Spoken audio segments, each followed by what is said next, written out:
¿Han descansado en este día? Más o menos. Algunos dicen que no, otros quizás sí. Pero bueno, más allá del estado en que nos encontremos, agotados, con fuerza, con poca fuerza, lo importante es estar con un corazón dispuesto a escuchar lo que Dios tiene para decirnos a través de su palabra. Y vamos a ir abriendo nuestras Biblias en el Evangelio de Marcos, capítulo 26.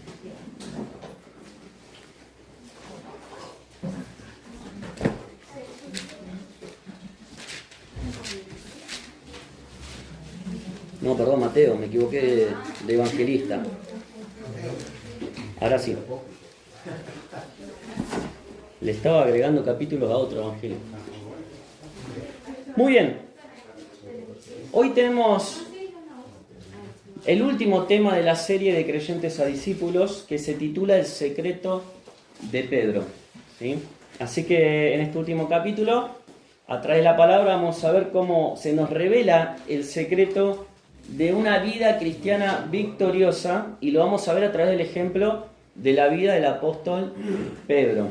Una vida de más interesante, ¿no? Si tenemos que elegir entre la vida de todos los discípulos de Jesús, creo que una de las predilectas puede ser la del apóstol Pedro, por cómo era su carácter, su forma, las cosas que le pasaron, y cómo el Señor también lo pudo utilizar luego de que él partiera a este mundo para ser un pilar y un líder fundamental en la iglesia naciente, ¿sí? Pedro pasó 3 largos años, ¿no? A la par de Cristo, junto a su Señor, y pudo experimentar vivencias realmente muy intensas y sorprendentes al lado de su Señor, a lo mismo que el resto de los discípulos. Él era un pescador de la región de Galilea, ¿sí? Si ustedes hacen memoria, cuando el Señor se encuentra con Pedro y lo llama a que le siga, ¿sí? El llamado definitivo que tiene Pedro de parte del Señor es junto al mar de Galilea, en las circunstancias que lo encontraban habitualmente a él, que era haciendo sus labores como pescador. Y luego que Jesús utiliza una de sus barcas para hablarle a la multitud que estaba en la playa, después le dice a los discípulos que vayan a pescar, y después de estar una larga noche sin pescar, el Señor les dice que tiren las redes a la derecha de la barca, y se produce el primer milagro de la pesca milagrosa. Pedro queda sorprendido por este milagro del Señor Jesús, se rinde ante sus pies, y a partir de ese momento el Señor lo llama y le dice: Pedro, a partir de ahora serás un pescador de hombre, ¿no? Es como que eleva el propósito de su vida, no porque sea para desmerecer el oficio de un pescador, pero ahora era llamado a cumplir una tarea para el reino de Dios. Pescador de hombres es un término que se refiere a ir a buscar a esas almas que están perdidas para que puedan tener un encuentro con Jesucristo. Y su vida junto a Jesús, junto a su Maestro, estuvo marcada por una profunda transformación personal. Uno piensa en Pedro y piensa en esa persona con un carácter impulsivo, ¿no? ¿Qué hecho, por ejemplo, recuerdan de la vida de Pedro donde él manifestó ese carácter impulsivo? Cuando saca la espada. Creo, ese es el que más nos recordamos, ¿no? Cuando le dice a Jesús que no tenía que morir, que no quería que se... Bien. Eso, que no te acontezca esto, cuando Jesús le dijo que tenía que ir a Jerusalén y a entregar su vida, ¿no? ¿Qué más? ¿Quién fue el único que se animó a caminar sobre el agua? Pedro. No nos habla eso también de un carácter impulsivo, valiente, aguerrido. Pero también ese carácter en muchas otras oportunidades le jugó en contra, ¿no? Entonces vemos cómo su experiencia al lado de Jesús también estuvo marcada por un trabajo que el Señor hizo en su vida de transformación personal, ¿no? Y lo llevó de ser un hombre de carácter impulsivo y terrenal, ¿sí?, a convertirse en un hombre espiritual, líder y pilar de la iglesia naciente, ¿no? Y hubo etapas claves en la vida de Pedro. Bueno, el llamado, ya lo dijimos recién, ¿no? Cuando fue llamado a ser un pescador de hombres, a servir al Señor. También dentro de su vida, algo que lo marcó profundamente y que fue muy importante, el hecho de que él fuera parte de ese círculo íntimo que compartía con el Señor, ¿sí? Que estaba compuesto por él, por Santiago, por Juan, ¿no? Era el grupo más cercano a Jesús, fue testigo ocular de milagros exclusivos. Por ejemplo, la transfiguración, muy bien. Y también la agonía de Jesús en Getsemaní. Otro hecho muy importante en su vida es la confesión de fe que él tuvo. ¿Sí? Cuando Jesús le pregunta a sus discípulos sobre qué decían las personas acerca de él. Y después Jesús le dice, ¿quién dicen ustedes que soy? Y Pedro fue el único que dijo, tú eres el Cristo, el Hijo del Dios viviente, ¿no? O sea, identificó a Jesús como el Mesías, ¿sí? Y eso le valió el sobrenombre de Cefas, o Pedro, que significa piedra, ¿sí? Bueno, y ese entusiasmo, esa pasión por la vida a la que el Señor lo llamó, fue creciendo en Pedro a tal punto que él llegó a ser el vocero, era el principal entre los discípulos, el que siempre llevaba la voz cantante, ¿no? Vieron que en todo grupo hay uno que lidera, que siempre se anima a levantar la mano, a tomar decisiones, a ser el que habla en representación de los demás. Pero también vemos en la vida de Pedro debilidades, errores, pero lo más importante, y va a ser el tema central de esta tarde, vemos restauración en su vida. A pesar de que fue un hombre leal al Señor, él, sobre el final del ministerio terrenal de Jesús, pasó por una de las experiencias más tristes, más amargas de su vida, ¿no?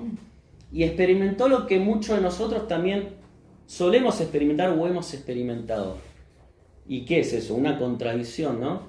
Entre lo que decimos y lo que hacemos. Porque ¿qué le dijo Pedro a Jesús acerca de su muerte y de lo que le iba a pasar? Jesús le dijo, muchos se van a escandalizar, ¿no? Y Pedro, así valientemente, impulsivo, le dijo, Señor, nunca me acontezca eso. ¿Sí? Si es necesario, voy a dar mi vida por vos. Y Jesús, ¿qué le tuvo que decir? Pedro, antes que el gallo cante, vos me vas a negar 3 veces. Y esa traición de parte de Pedro a su Señor fue el momento más amargo, más triste en su vida, que lo marcó profundamente, que lo dejó, como quien dice, de capa caída, tirado al costado del camino. Y hoy vamos a ver cómo el Señor intercede nuevamente con amor, con gracia, con misericordia en la vida de Pedro para llevarlo a la restauración, ¿sí? Y vamos a ver 3 puntos. A los 3 puntos los titulé con una P para que los podamos recordar. El primer punto es el principio de la restauración. Principio, acuérdense. El segundo punto es el propósito de la restauración. Propósito. Y el tercer punto, el poder de la restauración. Principio, propósito y poder de la restauración. Ahora sí, Mateo 26. Vamos a leer ahí unos versículos. El versículo 75 dice, entonces Pedro se acordó de qué. Voy a esperar que lo busquen, yo pensé ya lo tenía. Mateo 26, 75.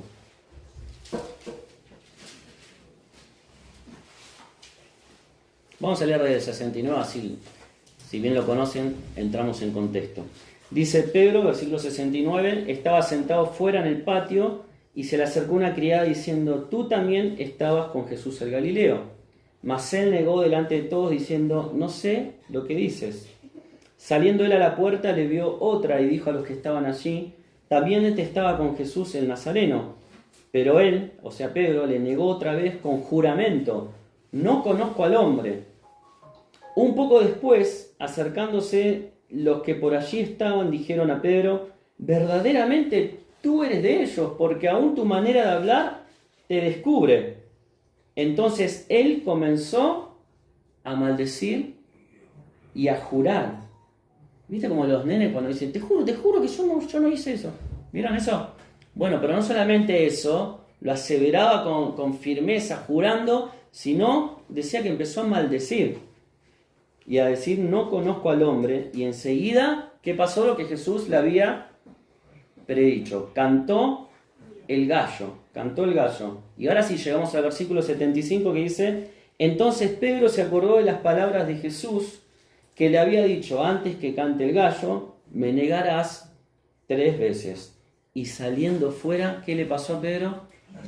Lloró amargamente. Hoy quiero que juntos podamos pensar en el principio de la restauración. Siempre que traicionamos al Señor, que caemos en pecado, que cometemos una falta, el principio donde comienza este camino a poder ser restaurados de ese mal que cometimos, es tener en nuestra mente las palabras del Señor. Poder pensar, recordar y traer a la memoria las cosas que Jesús nos dice en su palabra. Después que Pedro cometió esta traición de negar a su Señor, dice que lo primero que le pasó, en el versículo 75, que se acordó de las palabras de Jesús. ¿Y cómo eran esas palabras de Jesús para Pedro? ¿Qué manifestaban esas palabras? En primer lugar, podemos decir que manifestaban que Dios tiene un conocimiento supremo de todas las cosas, que Él ya conoce lo que vamos a hacer antes de ¿qué?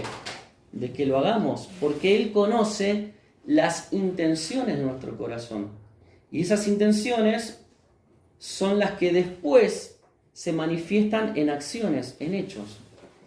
Por más que Pedro le dijera las palabras más bonitas al Señor, que iba a dar su vida por Él, que lo iba a amar hasta el fin, que nunca lo iba a abandonar, el Señor en ese momento miraba o veía por detrás de esas palabras de Pedro lo que había en el corazón de Pedro.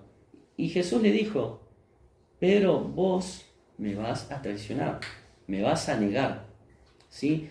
Y cuando Pedro recuerda esas palabras, fueron, como dice también las Escrituras, como dicen Hebreos, como una espada de doble filo que penetró hasta lo más íntimo de su ser y lo quebrantó y lo hizo caer de rodillas, postrar su corazón en tierra y reconocer delante de Dios que se había equivocado, que era un mísero pecador, que era un traidor. Por eso dice que salió afuera y ¿qué le pasó? Se quebró, lloró amargamente. Y ese amargamente nos habla de la condición que vos y yo tenemos que experimentar frente al pecado.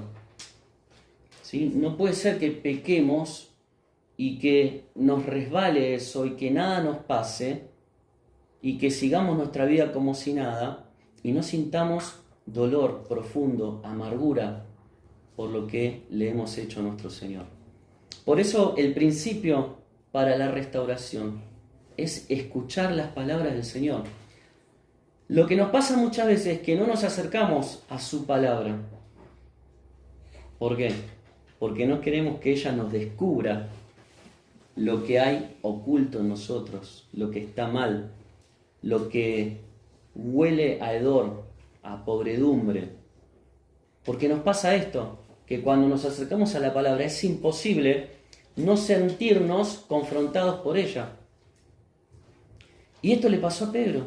Inmediatamente, no dejó pasar mucho el tiempo. Enseguida que lo traicionó el Señor, vinieron a su mente las palabras de aquel que había caminado 3 años a su lado.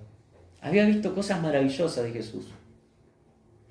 Sin embargo, como vos y yo, humano, débil, pecador, le falló a Cristo.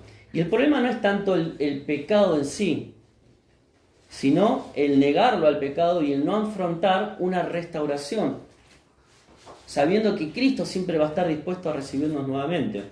Entonces, la palabra de Cristo es el principio para el camino de la restauración, ¿no? Hebreos 4:12 decíamos que la palabra de Dios es viva y es eficaz, tiene poder. Siempre que vayamos a la palabra, esa palabra que es viva y es eficaz va a producir una confrontación en nuestra vida. Nos va a hacer abrir los ojos, nos va a declarar la verdad, nos va a hacer ver luz en medio de la oscuridad. Y nosotros vamos a tener que tomar una decisión de seguir igual o de cambiar. Y útil, dice, y más cortante que toda espada de dos filos, penetra hasta partir el alma, el espíritu, la coyuntura, los tuétanos, y discierne los pensamientos y las intenciones del corazón. Segunda Timoteo 3, 16 y 17 dice que toda la escritura es inspirada por Dios. ¿Y útil para qué?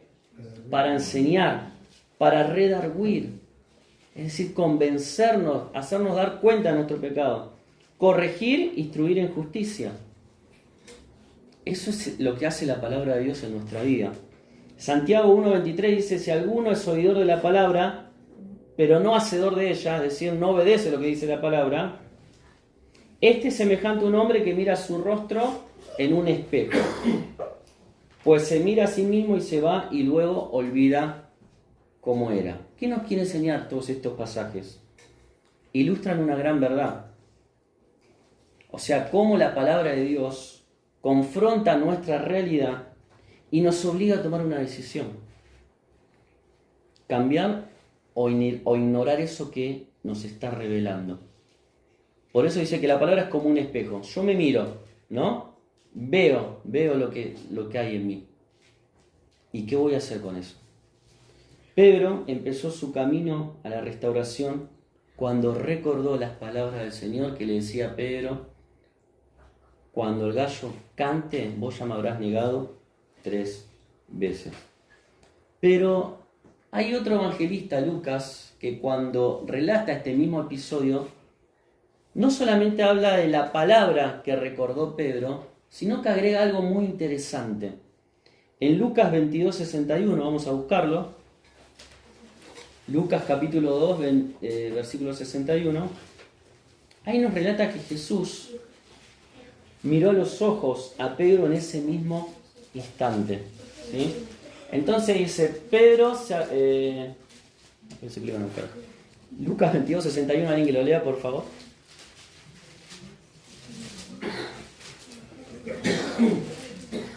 Entonces, vuelto al Señor, miró a Pedro y Pedro se acordó de la palabra del Señor que le había dicho: antes de que el gallo cante, me negarás 3 veces.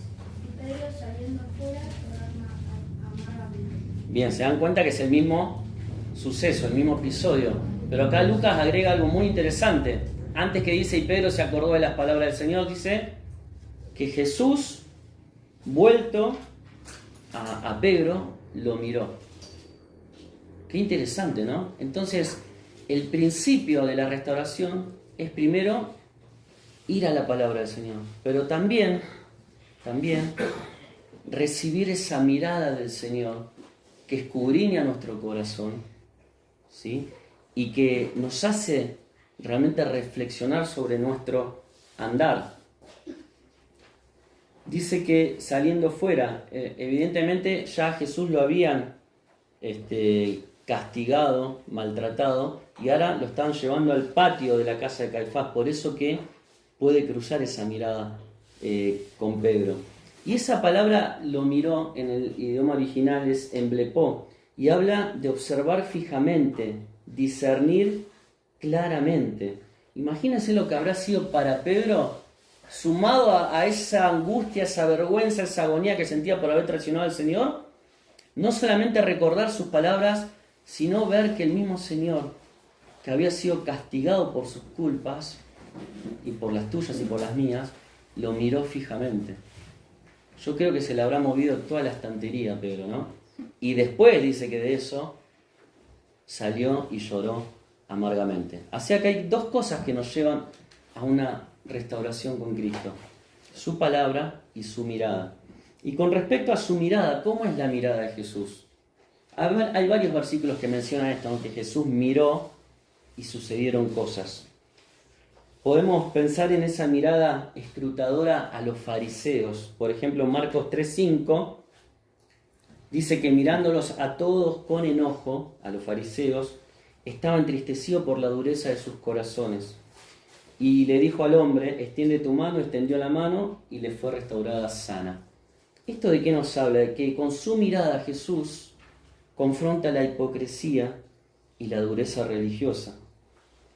Y nos muestra que Él ve más allá de las apariencias.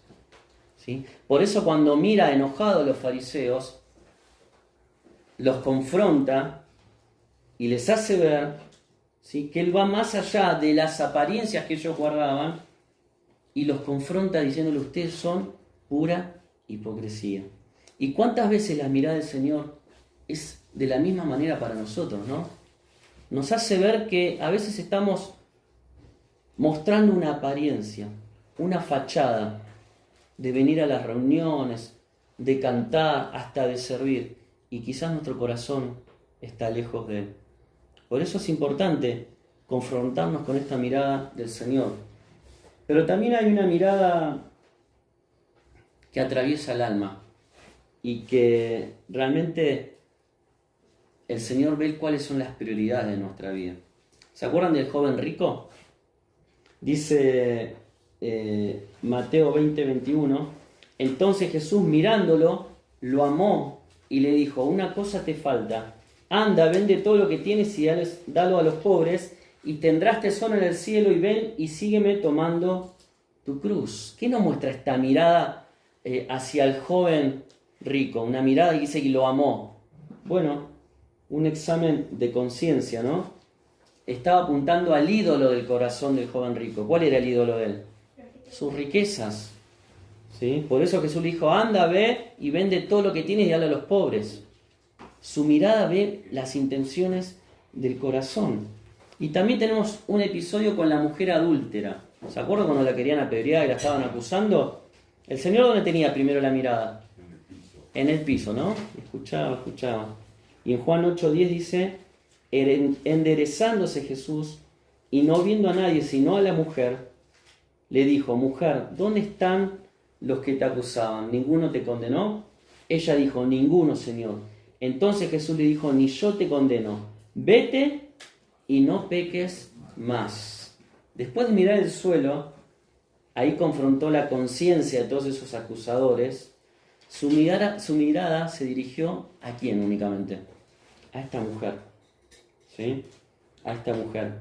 Y fue una mirada que le otorgó perdón, ¿no? Pero también un llamado a abandonar el pecado. Porque le dijo: ni yo te condeno, pero vete y no peques más.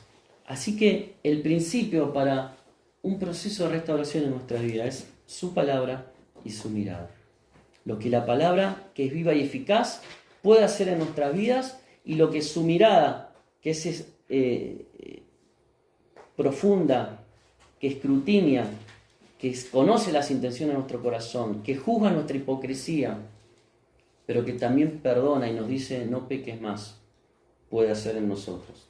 Y este relato nos recuerda no solo nuestra propia debilidad, ¿no?, sino también la riqueza de la gracia de Dios. Que Él siempre, a pesar de nuestros errores, nuestra traición, de nuestras caídas, está dispuesto ¿a qué? A recibirnos nuevamente, a levantarnos. Entonces, primer punto, el principio de la restauración, ¿no?, las palabras de Jesús y su mirada. En segundo lugar, el propósito de la restauración. Vamos a ver que sí, Pedro experimentó un arrepentimiento, él lloró amargamente, él fue consciente de las palabras de Jesús, de su mirada, que lo dejó desnudo frente a su presencia, y se arrepintió genuinamente. Pero el Señor no quiere solamente que vos reconozcas tus pecados, que llores amargamente y que quede todo ahí. No, Él quiere restaurarte para un propósito mayor. Entonces, en segundo lugar, el propósito de la restauración es el servicio. Es el servicio. Vamos ahora a un pasaje que sucedió un tiempo después de esto. Ya el Señor había resucitado, ¿sí? Juan capítulo 21, versículo 15.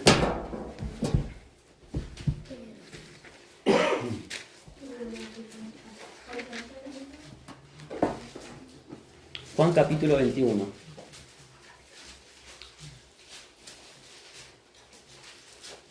¿Lo tienen?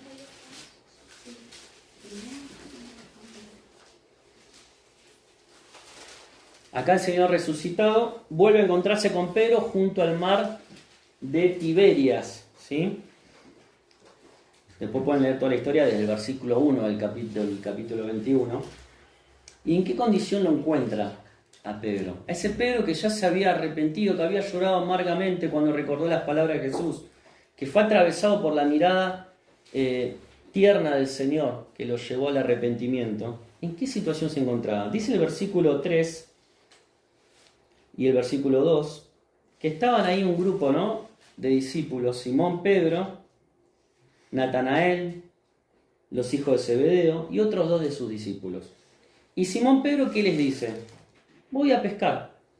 Entonces ellos, ¿qué le dijeron? Bueno, vamos nosotros también contigo. Fueron y entraron en una barca y aquella noche no pescaron nada. Cuando uno lee este pasaje, parece que nos vamos al principio de la historia de Pedro, cuando el Señor lo llama por primera vez. ¿Qué hacía Pedro perdiendo el tiempo pescando, cuando él había sido llamado a ser un pescador de hombres? ¿O no es así? Esto nos da la impresión de que Pedro había de alguna manera bajado los brazos, se había desanimado, quizás el peso o el recuerdo de su traición a Jesús había sido tan pesado para su vida, que ahora se dedicó a lo que antes de conocer a Cristo hacía. Estaban ahí con un grupo de personas y dijo: vamos a pescar, ¿quieren venir? Bueno, vamos a pescar.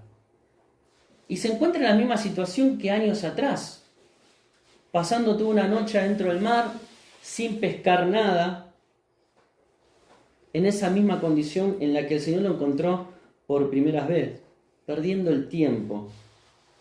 Y dice el versículo 4, cuando llega amaneciendo, se presentó Jesús en la playa. Acá Jesús ya estaba resucitado, mas los discípulos no sabían, ¿qué cosa?, quién era Jesús.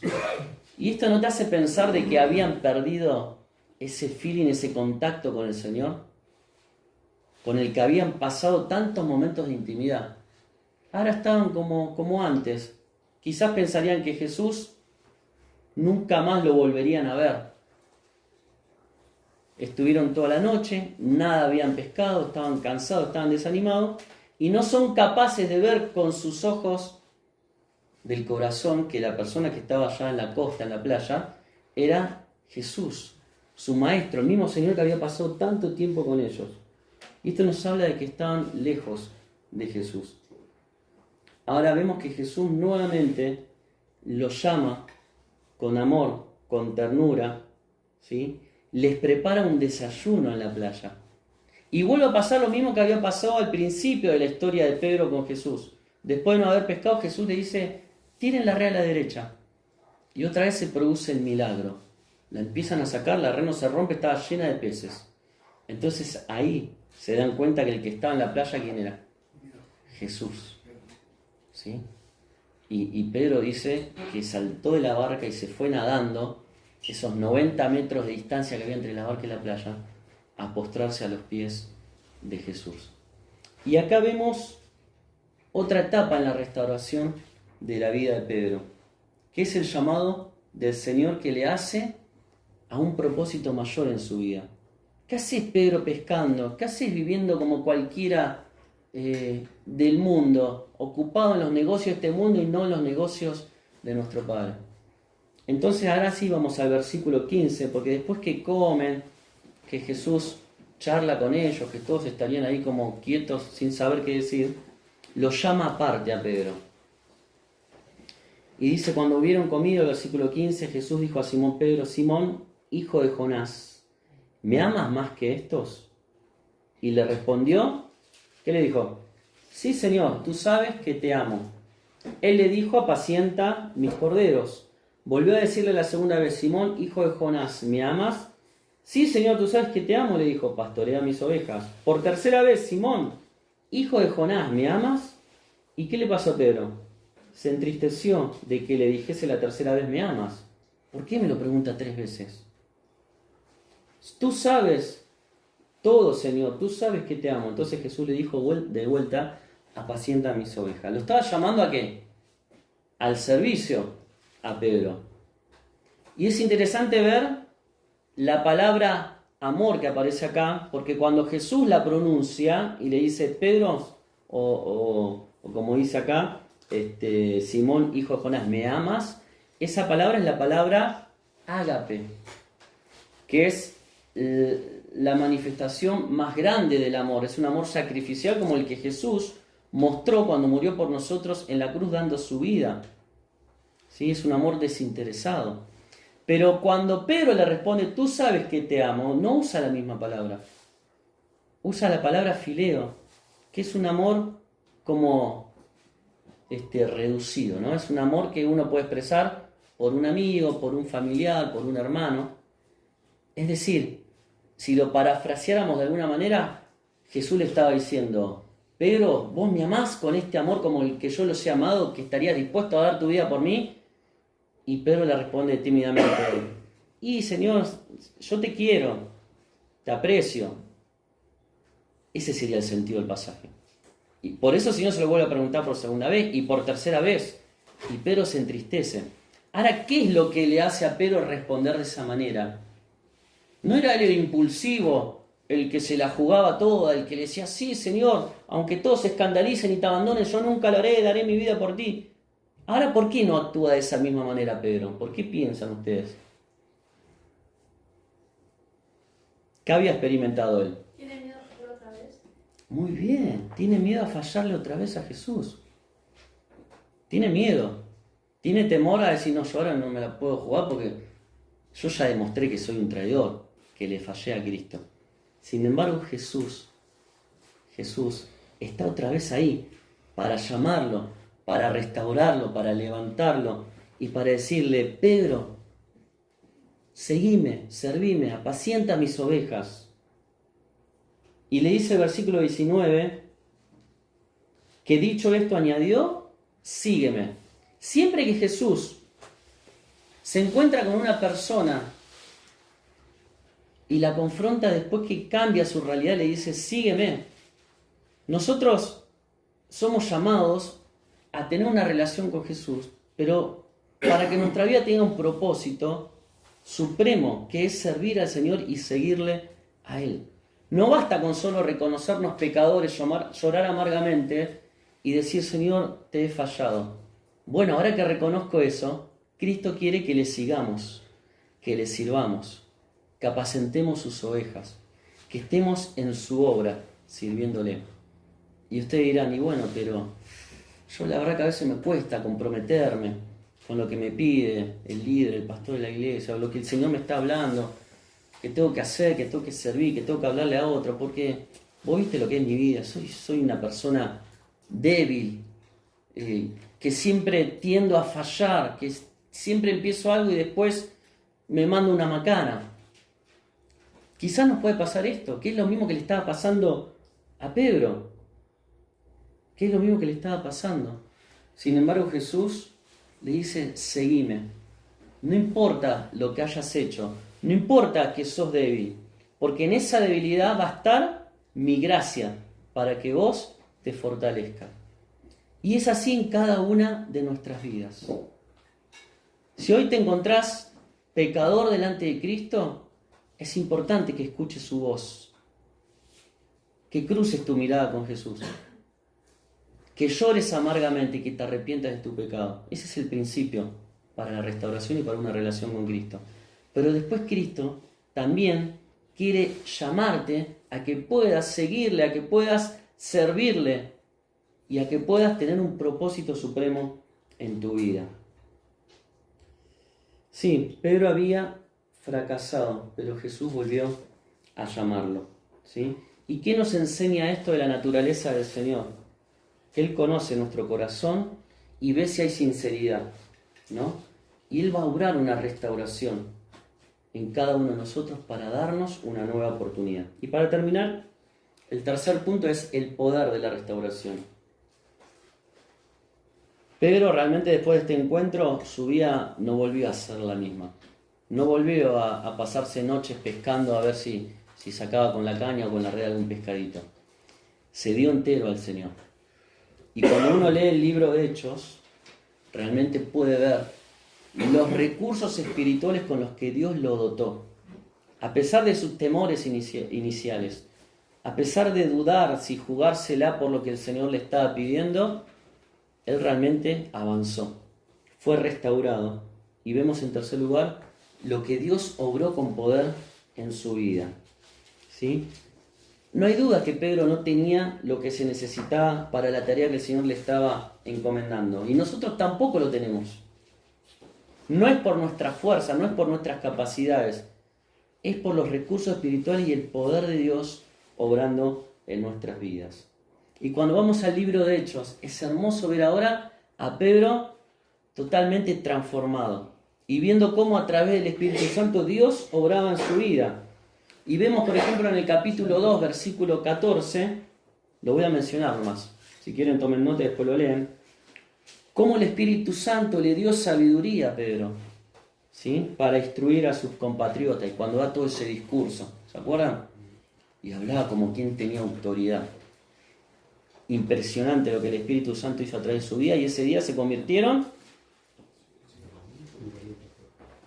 5.000 personas o 3.000. Muchas personas, ¿no? Y fueron bautizados y fueron añadidos. Capítulo 4, versículos 19 y 20 vemos cómo lo dotó de audacia, de valor. Capítulo 5 lo usó como un canal de bendición para sanar enfermos. Capítulo 9 hizo eficaz su oración para que Tabita resucitara. Capítulo 10 lo capacitó para ser un instrumento del Espíritu a los gentiles. Y así podemos ver en el libro de los Hechos todo lo que Dios hizo a través de la vida de Pedro, este pescador de Galilea, que un día se encontró con él, que caminó junto al Señor, que experimentó su compañía, su amistad, que vio sus milagros, pero que un día, igual que vos y yo, lo traicionó. Lloró amargamente, el Señor lo llamó con un propósito supremo y el Señor lo capacitó con su poder para ser su siervo útil para él. Y para terminar, dice 2 Corintios 12:9, en la versión Dios habla hoy, pero Dios me ha contestado, mi amor es todo lo que necesitas, dice Pablo. Mi poder se muestra en la debilidad. Por eso, dice Pablo, prefiero sentirme orgulloso de mi debilidad para que el poder de Cristo se muestre en mí. Me alegro de ser débil, de ser insultado y perseguido, y de tener necesidades y dificultades por ser fiel a Cristo, pues lo que me hace fuerte es reconocer que soy débil. Lo leí en otra versión, ¿no? Pero se entiende el concepto. Pablo dice, prefiero sentirme orgulloso en mi debilidad, porque sé que cuando soy débil, el poder de Cristo es el que se muestra en mí, ¿sí? Por eso el Señor le dijo, mi gracia, mi amor, es todo lo que necesitas. Y nada más que eso. Dijimos que el título del mensaje era El secreto de Pedro, ¿no? Y el secreto para una vida victoriosa no radica en nuestras capacidades, ¿no? Para intentar estar firmes, servir al Señor, ni en la disciplina que yo pueda tener, ni en el esfuerzo que pueda poner para servir a Dios. Entonces, ¿cuál es el secreto de una vida triunfante en Jesús? Rendirnos a Dios cada vez que le fallamos. Rendirnos a Él y entender que Él nos vuelve a dar una oportunidad para que lloremos amargamente, para que nos arrepintamos, pero para que entendamos que Él nos llama a un propósito supremo.